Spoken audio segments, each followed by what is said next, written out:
함께 나눌 하나님 말씀은 느헤미야 8장 말씀입니다. 느헤미야 8장 1절에서 12절까지 말씀을 함께 교독하겠습니다.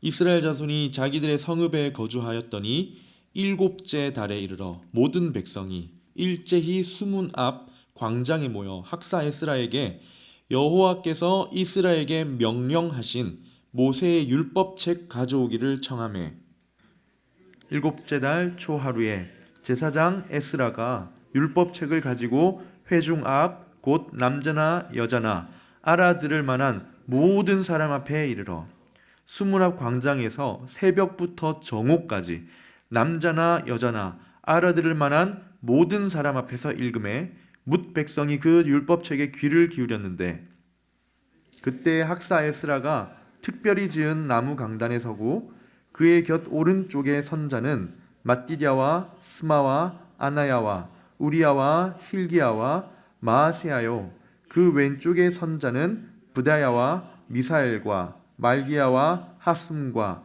하스바다나와 스가랴와 무술람이라. 에스라가 모든 백성 위에 서서 그들 목전에 책을 펴니 책을 펼 때에 모든 백성이 일어서니라.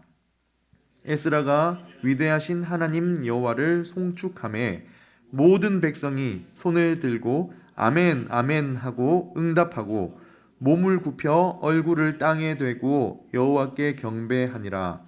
예수아와 바니와 세레비아와 야민과 악굽과 사브데와 호디야와 마세야와 그리다와 아사랴와 요사밧과 하난과 블라야와 레위 사람들은 백성이 제자리에 서 있는 동안 그들에게 율법을 깨닫게 하였는데, 하나님의 율법책을 낭독하고 그 뜻을 해석하여 백성에게 그 낭독하는 것을 다 깨닫게 하니 백성이 율법의 말씀을 듣고 다 우는지라.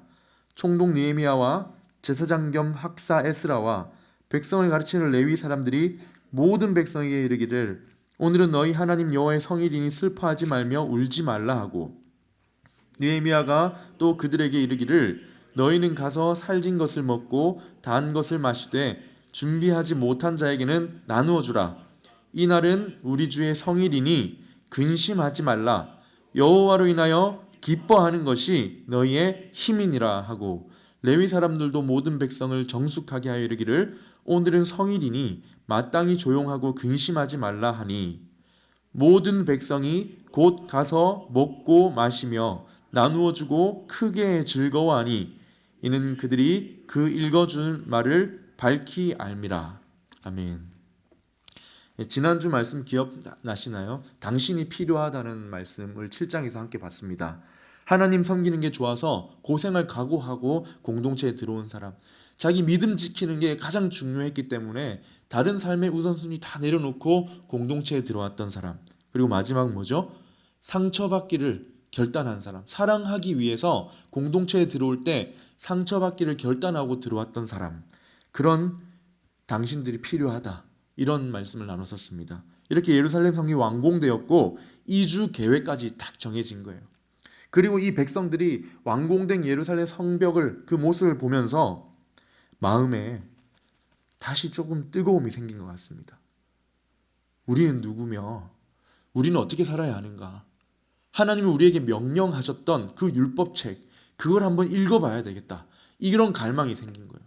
이 사람들은 바벨론 포로의 기간 동안 또 이렇게 돌아와서 말씀을 읽거나 들을 기회가 없었던 거죠. 이제야 이 성벽을 보면서 마음에 다시 갈망이 생긴 겁니다. 새롭게 변화되고 우리를 부르신 하나님의 뜻이 무엇인지 알고 다시 세워지는 공동체에 하나님 말씀 위에 한번 서보자, 이런 거죠. 그래서 7월 1일에 모든 백성이 모여서 학사 에스라, 13년 전에 이미 돌아와 있던 학사 에스라에게 말씀 읽어주기를 청합니다. 에스라가 모든 사람을 모아놓고 말씀을 딱 펼 때 모두가 일어서고 함께 찬양하며 말씀을 읽는데 다 우는 거예요.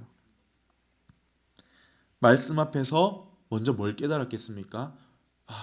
내 모습이 이랬구나. 내가 그동안 하나님 앞에 택함 받은 백성인데 이렇게 살았구나. 불순종적인 모습을 깨닫고는 그 삶을 말씀에 맞추어가는 과정이 시작된 겁니다. 그러면서 눈물이 난 거예요. 말씀을 따라 하나님이 원하는 내가 되어가는 과정에 그 괴리감 때문에 눈물이 나는 거죠. 말씀을 통해 하나님이 재창조하는 과정이 일어난 겁니다. 다시 새롭게 신앙의 정체성을 회복시켜 주시는 역사가 일어난 것이죠. 이게 영적인 부흥입니다.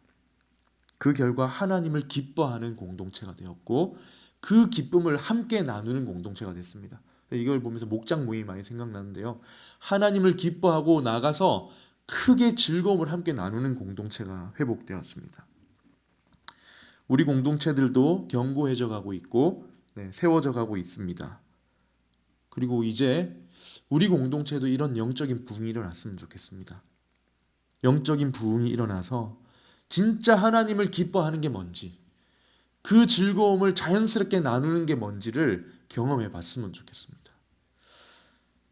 오늘 영적 부흥에 대한 말씀인데요. 이 영적 부흥은 언제 일어날까요? 어떻게 하면 일어나는 게 영적 부흥입니까? 우리는 어떻게 하면 우리 공동체의 영적 부흥을 경험할 수 있습니까? 어떻게 하면 영적 부흥을 통해 정말 하나님을 기뻐하는 그런 공동체가 될 수 있을까요? 말씀을 차근차근 살펴보면서 우리도 그렇게 되면 좋겠어요. 저는 시작하기에 앞서서 그럼 영적 부흥이 뭔가 이걸 다시 좀 정리를 하고 시작하려고 합니다. 왜냐하면 영적인 부흥이란 말이 굉장히 좋은 말이지만 그게 뭔지 이 감이 안 오는 거예요. 회복되는 거, 회심의 역사 이 정도는 이해가 가지만 조금 더 우리에게 여러 가지 면이 있겠지만 우리에게 맞추어진 영적 부흥이 무엇인가, 우리에게 하나님이 주시는 영적 부흥이 무엇인가 이걸 조금 이해하고 넘어가려고 합니다. 느헤미야에서 일어난 영적 부흥은 말씀으로 일어났습니다. 말씀을 들을 때 일어났어요. 말씀을 들을 때 울면서 자신들의 삶에 대해 슬퍼하며 하나님을 향해 기쁨으로 나아가기 시작했습니다. 그 헤르만 바빙크라는 신학자가요. 제가 청년부에서 그 성경 공부할 때마다 계속 반복해서 이야기하는 게 있는데요. 이 바빙크라는 신학자가 이렇게 얘기했습니다. 자, 하나님이 우리에게 성경을 주신 최종 목적이 무엇입니까? 하나님이 우리에게 성경을 주신 여러 가지 이유가 있는데 그 목적들 중에 최종 목적이 무엇입니까? 그 사람이 이렇게 정리를 했어요. 한번 들어보세요. 죄의 권세에 빼앗겨버린 우리를 하나님이 되찾고 싶으신 거예요. 하나님이 죄의 권세에 빼앗겨버린 우리를 되찾으셔서 다시 하나님의 영광을 비추어내는 하나님의 사람으로 재창조하기 원하신다. 이게 바빙크가 말하는 성경을 주신 최종 목적 가운데 하나입니다. 죄의 권세에 빼앗겨버린 거예요. 하나님은 우리를 하나님의 사람으로 만드시고 이 땅에 보내셨는데 죄의 권세에 우리의 정체성과 모든 걸 빼앗겨버린 거죠. 하나님 우리를 되찾아오셔서 하나님 영광을 다시 비추어낼 수 있는 하나님의 사람들로 다시 창조하기 원하신다. 이게 성경을 주신 목적이라는 겁니다. 여러분, 영적 부흥이 오늘 말씀을 읽으면서 일어났습니다. 말씀을 들으면서 일어났습니다. 말씀을 읽을 때 그 말씀이 우리를 읽어버린 거예요. 말씀을 깨닫고 그 말씀에 내 삶을 맞추어가는 과정에서 영적 부흥이 일어났습니다. 정체성이 회복된 것이죠. 그래서 우선 한 가지 이야기를 나눠보려고 합니다. 고대 페르시아 제국과 그리스가 전쟁을 했어요. 정체성에 대한 이야기입니다. 자, 고대 페르시아 제국은 이 아하수에로 왕 중의 왕이라고 불렸던 에스더를 왕비로 맞이했던 이 아하수에로 왕의 군대였습니다. 세상 역사에는 크세르크세스라고 알려졌고 영화 300에서 나온 왕이죠. 그래서 더 유명할지 모르겠습니다. 25만 군대를 이끌고 주전 480년에 그리스 연합군을 향해 이제 전쟁을 치러 가는 거예요. 아버지 다리우스 패배 복수하고 거기를 점령해서 세계 최강국으로 만들겠다. 4년을 준비해서 수산성을 출발해서 그리스로 향해 갑니다. 잘 아시겠지만 당시 그리스는요, 아직까지 문화가 막 꼽히기 그런 때는 아니었어요. 도시국가였고 아테네를 포함한 5개의 도시가 연합한 그런 작은 소도시들이었습니다. 문제가 될 거 없는, 그냥 한 방에 짓밟을 수 있겠다 싶었던 거죠. 근데 한 가지 골칫거리는 뭐냐면 이 5개 연합 국가 도시 국가 중에 하나가 스파르타라는 도시가 있었는데요. 작지만 엄청난 군사력 잠재력을 가진 도시였습니다. 그래봤자 5개, 아무리 단합해도 싸우기 좋아하는 그 민족 특성상 분열도 되어 있고 다 모았는데 오합지졸을 모아서 7천 명이었답니다. 25만의 페르시아 군대가 이 급히 모은 7천 명과 싸우게 되는데 이 7천 명 중심에는 뭐가 있었죠?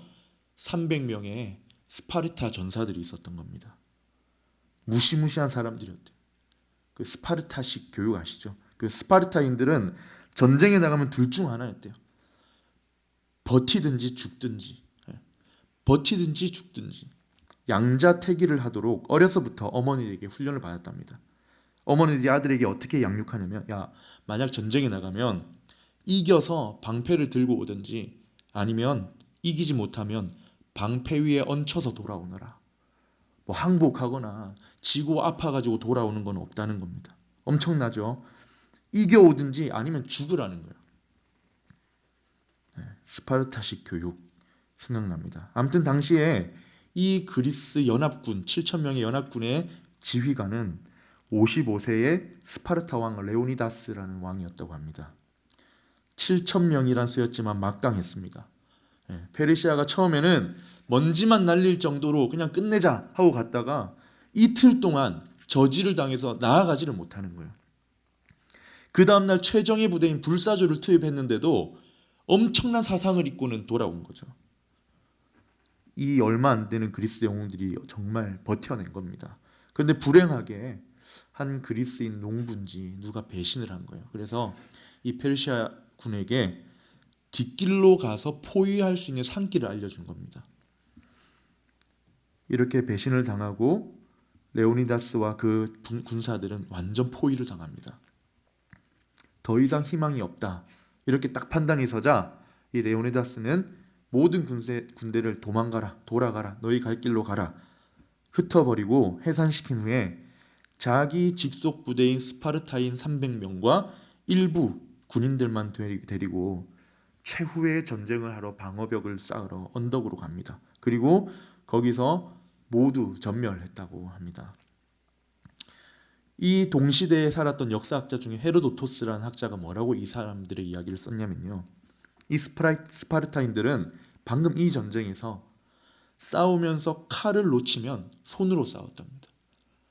이 손마저 놓치면 이빨로 싸웠답니다. 항복은 없는 거죠. 그들이 배운 대로 한 겁니다. 이들이 죽기 전에 집으로 메시지를 보냈습니다. 그게 묘비문이 되었다고 하는데요. 이렇게 됩니다. 낯선이여, 우리는 스파르타인들이 기대한 대로 행동했고 이제 여기에 묻히노라 그들에게 전해주십시오. 이 문구 하나가 그리스 사람들의 마음을 다시 뜨겁게 동기를 부여했고 이어지는 살라미스 전투, 플라타야 전투에서 승리를 했다고 합니다. 그래서 페르시아인들이 다시는 쳐들어오지 못하도록 막았대요. 여러분, 스파르타인들은 기대한 대로 행했다라고 남겼습니다. 전적으로 헌신되어 있었지요. 칼을 놓치면 손으로, 손을 놓치면 이제 이빨로 싸우는 거예요. 어떻게 이렇게 할 수 있었을까요? 그들이 어려서부터 가지고 배우고 습득하고 체득했던 정체성 때문입니다. 나는 전사로 태어났고 전사로 자라서 죽는다. 이기든지 죽든지 둘 중 하나다. 이렇게 정체성은요, 우리의 생각의 방향에 굉장한 영향을 미치고 우리의 행동을 바꾸어 놓습니다. 내가 누군지에 대한 이해가요, 내 삶을 흔들리게 만드느냐 뿌리 깊게 내리느냐를 결정합니다. 왜 사춘기를 깊이 경험한 아이가 그렇게 힘들어해도 나중에 청년이 되면 정말 확신 있게 산다고 하지 않습니까? 사춘기를 깊이 경험하지 못한 사람은 또 물론 다 그런 건 아니지만 자기네 확신이 좀 부족할 수 있다, 이런 말을 많이 들었습니다. 내가 누군지 고민을 많이 한 거죠.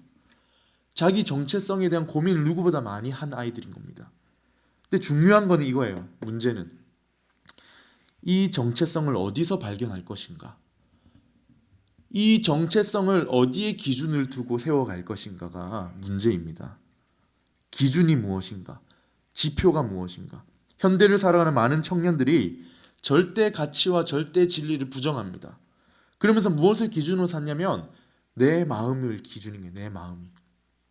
내가 누군지에 대한 정체성을 내 마음이 나를 뭐라고 하는가가 기준이 되어버린 겁니다. 나를 누구라고 여기게 만드는지. 그래서 마음을 극복해 보려고 하고 마음을 바꿔보려고 하는 책들도 많죠. 근데 이게 굉장히 위험한 겁니다. 포스트 모더니즘의 악영향, 함정이죠. 근데 하나님은 우리에게 뭐라고 하십니까? 절대 진리가 있다. 야, 절대 가치가 있다. 너희는 너희 마음에 떠오르는 생각을 따라 사는 사람이 아니라 내가 너희를 만든 목적이 있고 너에게 원하는 정체성이 있다고 하십니다. 말씀이 이 세상을 살아가는 방향이 되어야 하고 지표가 되어야 된다.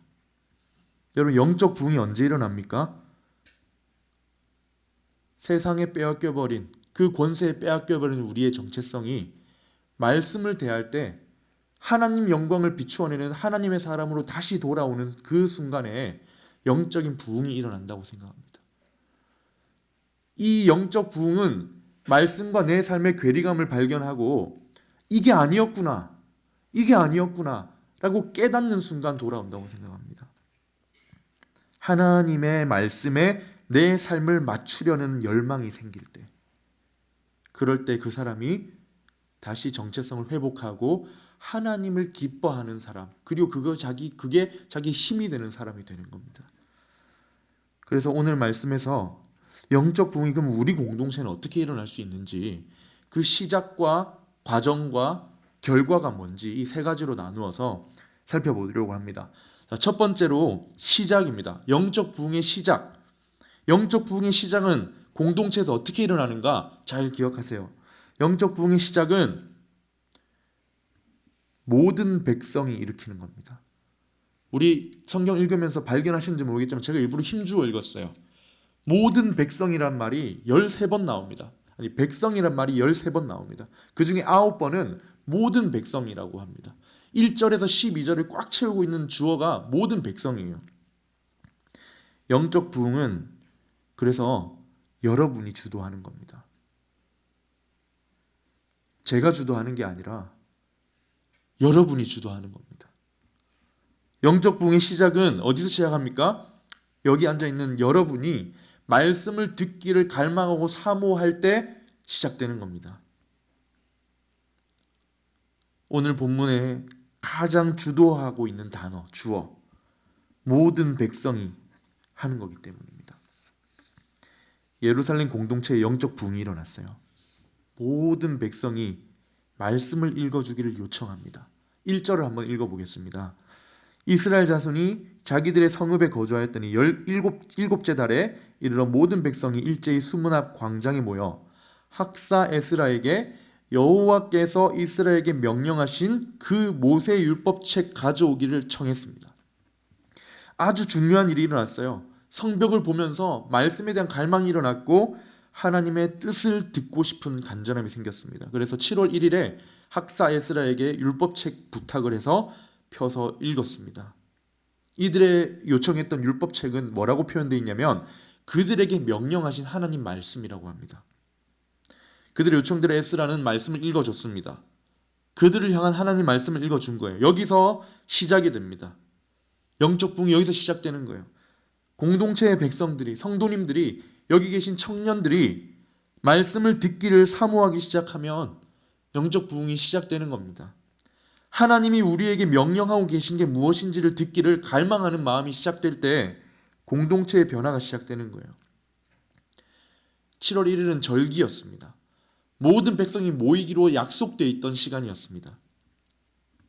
근데 누가 모였습니까? 성경에 보면 남자나 여자나 알아들을 만한 모든 사람이 다 모였다고 3번이나 강조되어 있습니다. 13년 전에 2차 포로를 데리고 왔던 에스라에게 읽어달라, 그리고 나무 강단을 특별히 준비된 걸 가져왔다는 걸 보니 충동적으로 일어난 일은 아닌 것 같습니다. 예루살렘 성벽을 완공하고 돌아가기 전에 그때 모일 때 우리 말씀을 읽어달라 하자라는 이야기가 있었는지 모르겠습니다. 아무튼 에스라는 새벽부터 정오까지 읽었어요. 6시간 읽었습니다. 그리고 백성들은 귀 기울였습니다. 지금 한 30분 듣는 이 설교는 애교예요, 애교. 6시간을 들었어요. 지난 청년부 수련회 때 읽은 창세기는 5분의 1도 안 되는, 백성들이 이런 사모함, 갈급함 때문에 말씀을 듣기를 청한 겁니다. 여러분, 공동체의 영적 부흥의 시작을 원하신다면 여러분이 주도해야 돼요. 내 옆에 있는 사람 말고 이 말을 지금 귀로 들은 여러분이 주도를 해야 됩니다. 말씀을 듣고자 하는 갈급함으로 말씀 읽어주기를, 말씀을 들려주기를, 말씀을 나누어 주기를 청할 줄 아는 그런 마음에서 영적 부흥이 공동체에 시작된다는 겁니다. 자, 이게 첫 번째입니다. 시작은 어떻게 일어납니까? 여러분이 주도하는 거예요. 공동체를 구성하고 있는 여러분이 주도해서 말씀 듣기를 갈망해야 되는 겁니다. 그러면 두 번째로 이 영적 부흥이 시작되었을 때 과정이 무엇일까요? 이 과정은 어떻게 하는 거냐면 말씀을 그래서 들을 때 하나님의 말씀을 존중하고 순종하겠다는 결단으로 들어야 합니다. 말씀을 듣고 하나님 주시는 명령을 존중하고 순종하겠다는 결단으로 들을 때 진행이 되는 겁니다. 오늘 이스라엘 백성들이 말씀을 들을 때 그렇게 했어요. 하나님 말씀을 들을 때 순종하겠다는 결단으로 들었습니다. 5절에서 6절을 한번 보겠습니다. 에스라가 모든 백성 위에 서서 그들 목전에 책을 폈습니다. 책을 펼 때 모든 백성이 일어납니다. 그리고 에스라가 먼저 하나님을 찬양해요. 위대하신 하나님 여호와를 송축하며 모든 백성이 손을 들고 아멘 아멘 하고 응답한 뒤에 몸을 굽혀 경배합니다. 백성들의 요청에 따라 에스라는 나무 강단에 섰어요. 모든 사람들을 다 볼 수 있는 강단이었습니다. 그리고 책을 펴니 모두가 일어나는데 이 표현은 무슨 의미입니까? 존중입니다. 하나님, 이것은 그냥 단지 책을 읽는 것이 아니라 하나님께서 오늘 나에게 명령하시는 하나님 말씀으로 존중합니다 하는 뜻이에요. 말씀을 환영하는 겁니다. 아멘 아멘을 외치고 하나님께 경배합니다. 굉장히 귀하게 여기는 거죠.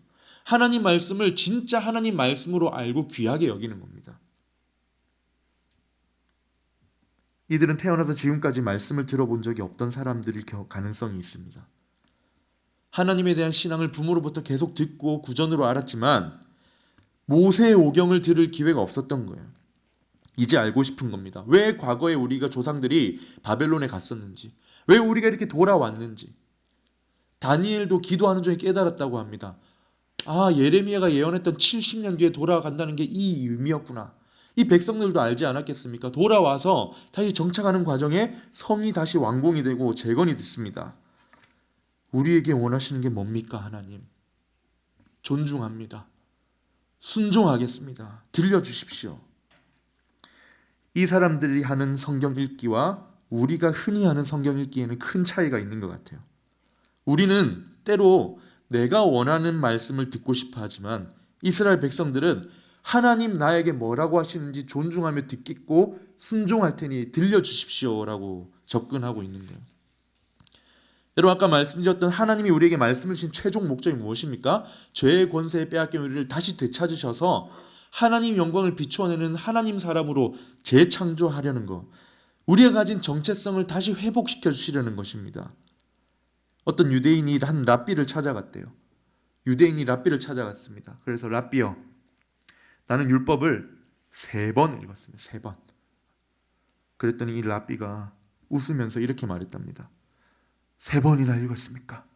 그러면 그 율법은 당신은 몇 번 읽었습니까? 우리가 말씀을 읽을 때 말씀을 우리가 읽는 게 아니라 우리가 말씀을 읽을 때 말씀이 우리를 읽어내야 되는 거예요.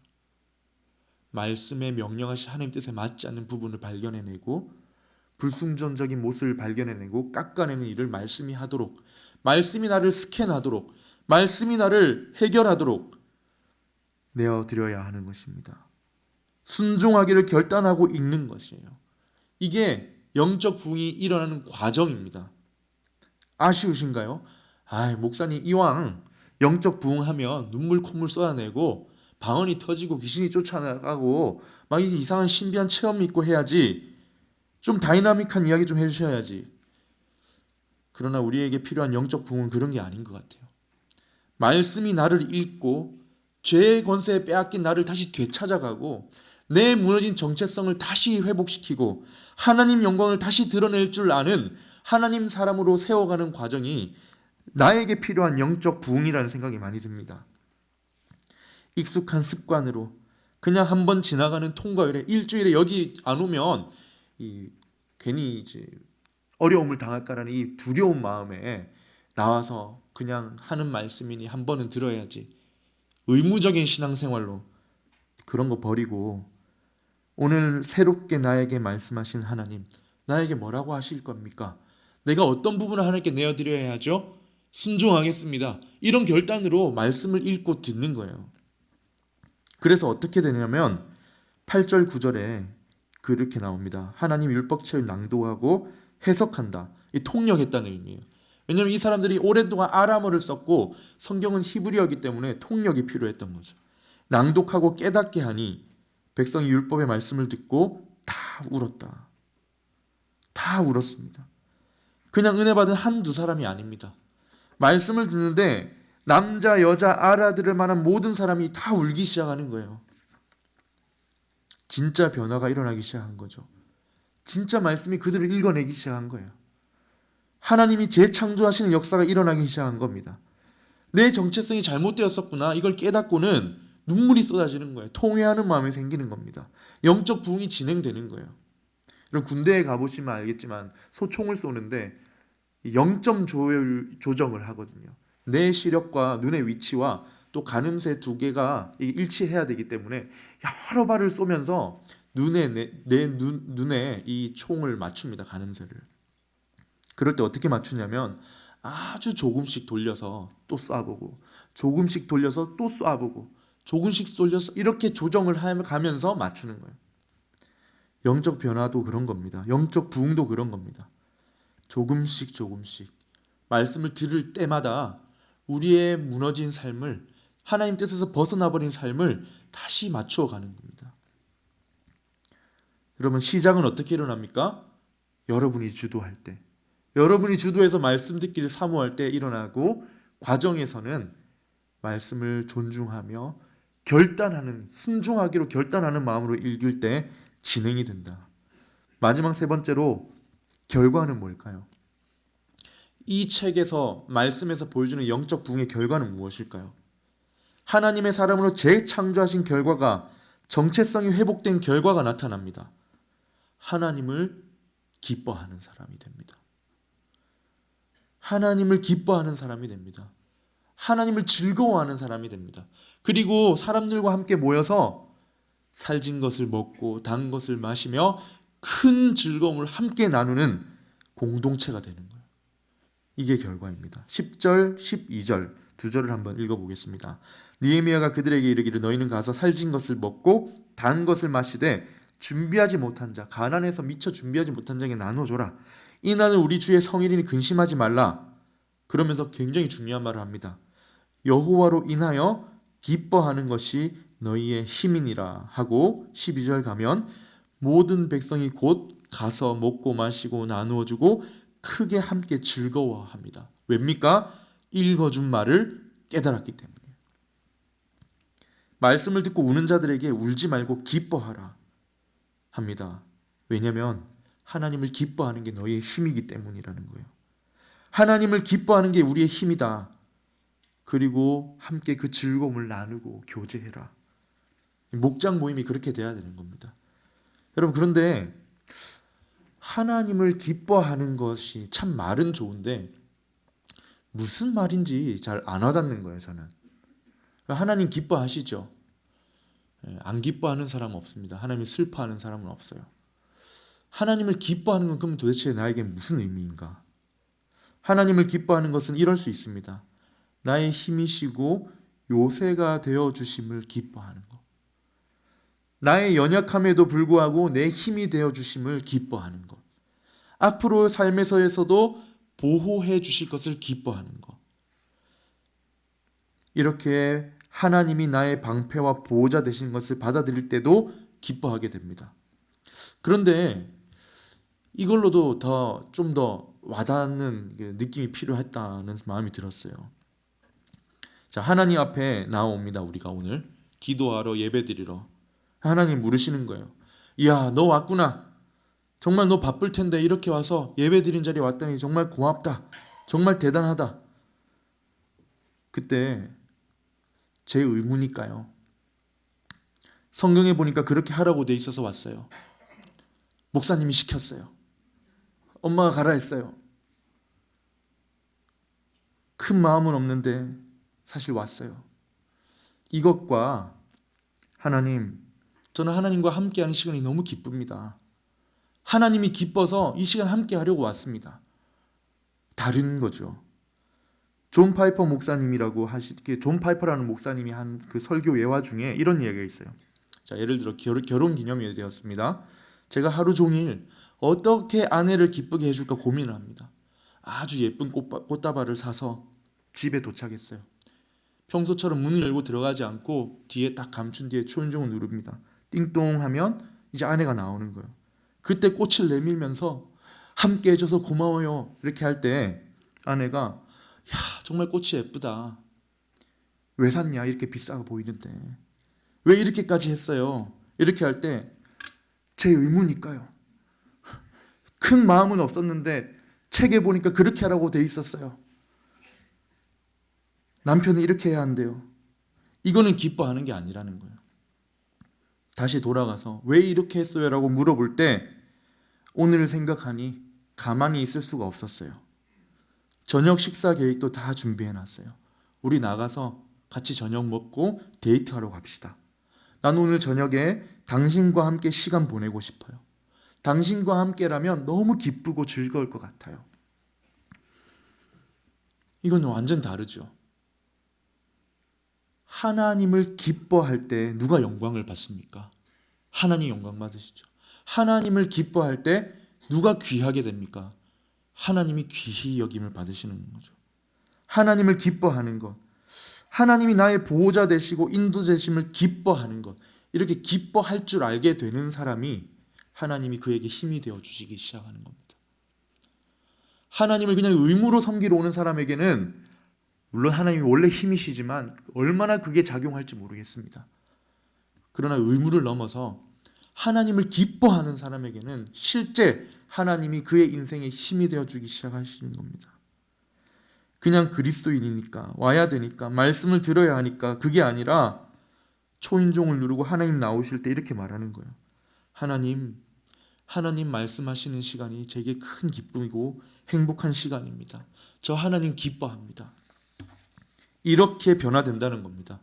영적 부흥을 통해 내 정체성을 회복하고 재창조될 때 하나님을 기뻐하는 것이 힘이라는 걸 깨닫는 사람이 된다는 겁니다. 교회의 의무로 나오는 게 아닙니다. 하나님이 좋아서 나오는 거예요. 하나님이 기뻐서 내 힘 대신 하나님이 오늘도 나와 함께할 시간을 기다리시니까 말씀을 사모하고 나에게 무슨 말씀하시는지 순종하려고 나오는 것이죠. 그럼 어떻게 됩니까? 이 기쁨을 나누게 되는 거예요. 다른 사람들과 함께 먹고 마시며 크게 즐거워합니다. 왜입니까? 읽어준 말을 밝히 알기 때문이라고 합니다. 말씀이 역사했기 때문이에요. 자기 정체성을 발견한 거예요. 하나님이 내 하나님이시고 나는 그의 보호받는 백성이라는 신뢰가 확 생긴 거예요. 그러니 하나님을 기뻐하게 되고 느낌 아시겠죠? 하나님이 나의 정말 힘이 되어주신다는 걸 깨닫고는 기뻐하게 되는 겁니다. 말씀을 정리하겠습니다. 예루살렘 공동체에 영적 부흥이 일어났습니다. 우리 공동체에도 이런 영적 부흥이 일어났으면 좋겠습니다. 이런 영적 부흥이 일어났으면 좋겠습니다. 정말 정체성을 다시 회복하고 하나님 말씀에 내 마음을 맞추어가고 그 큰 즐거움을 함께 나누고 또 이루어 주실 하나님을 사모하고 갈급해하는, 어떻게 해야 합니까? 누가 주도해야 합니까? 내가 주도해야 됩니다. 여러분이 주도해야 됩니다. 말씀 읽기를 사모하고 나오셔야 합니다. 그리고 존중하고 결단하려는 마음, 순종하라는 마음으로 들어야 합니다. 말씀이 나를 읽어가도록, 하나님이 나를 말씀을 통해 읽어가시도록, 그래서 재창조하셔서 하나님 영광을 다시 비춰내는 사람으로 세워주시도록, 그래서 하나님을 기뻐해서 그게 내 힘으로 여길 줄 아는 사람, 하나님을 영화롭게 하는 사람, 이렇게 되었으면 좋겠습니다. 이게 우리가 바라야 할 영적 부흥입니다. 여러분, 이게 말씀의 끝인데요. 오늘 이게 말씀의 끝인데 말씀을 정리하는데, 영적 부흥이 우리 청년들에게, 우리 청년 공동체들에게, 우리 교회에 이렇게 일어나기를 정말 사모했으면 좋겠고, 일어나기를 정말 주님의 이름으로 축원합니다. 우리 함께 찬양하면서 우리의 마음을 좀 표현했으면 좋겠습니다. 주를 향한 나의 사랑, 주님께 고백하게 해주십시오. 주님 말씀 선포될 때 땅과 하늘이 진동할 텐데 내 사랑을 고백하겠습니다. 부드러운 주의 속삭임 내 이름을 부르십니다. 주의 능력을 보이사 성령 부어주셔서 내가 주를 찾게 해주시옵소서. 그럼 내가 온 마음으로 주를 바라며 내 사랑을 고백하겠습니다. 우리 마음을 담아서 같이 한번 찬양했으면 좋겠습니다.